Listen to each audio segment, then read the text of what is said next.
My name is Dwight Thomas, sprint coach here at IMG Academy. Today we're going to be talking about 3 important drills of executing coming out of the starting blocks. I have Austin Cressley here. He's going to help us demonstrate how to set our starting blocks. We're going to start off by, Austin, I want you to step in front of your starting block here. Generally, we start out by putting 1 foot from the line. Austin's going to take his block and put it right at his toes. Good.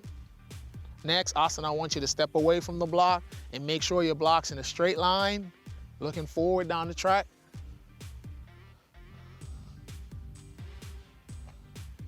Good. Next thing we're gonna do after Austin set his blocks to be in a straight line is step on the back pad and the front pad of the starting block.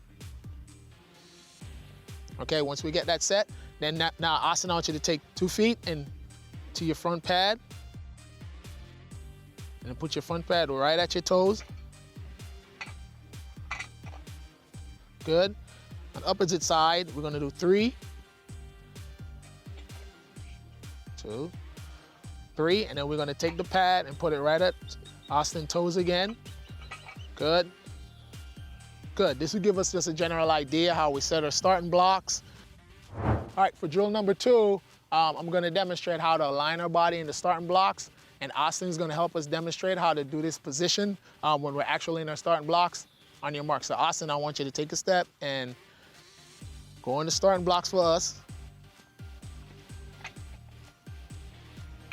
Number 1, when we're in our set, in our mark position, we want to make sure both feet is all the way back on the pads. The pads is where we use to get a maximum push from the blocks. Austin, I want you to lean forward, have your shoulders right in line with the starting line. We don't want to be over the line, and we do not want to project our body behind the line, all right? Once we're there, we want to make sure our back's straight, all right? So this curve that's in your back, Austin, we want to make sure you have a straight back, right? And when I say get on your set, I want you to raise from your hips without rolling forward or rolling backwards. So get on your set, Austin. Once we get on the set, we're gonna have a 90-degree angle on our front leg, and we're gonna have a 120, 130 angle on our back leg, right? Austin, I want you to put your feet all the way back on the pads when we're in that set position. So come up a little bit higher.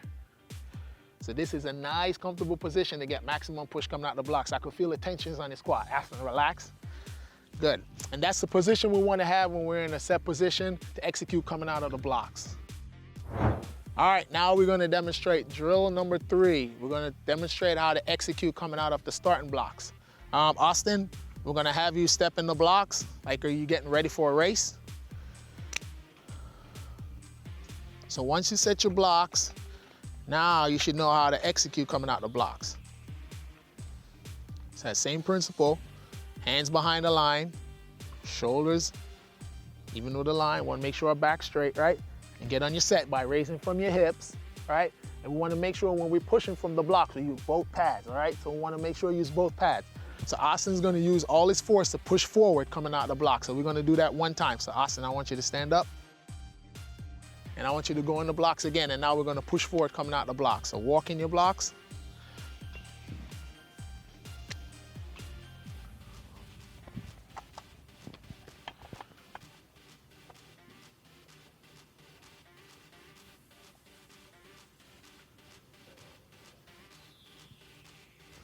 And then once we get on our set, I want your feet to be all the way back on the pads. See, all the way back on the pads, and I want you to push out. And that's how you execute coming out of the starting blocks. You make sure you push from the front block and the back block to get maximized push and maximized velocity going down the track.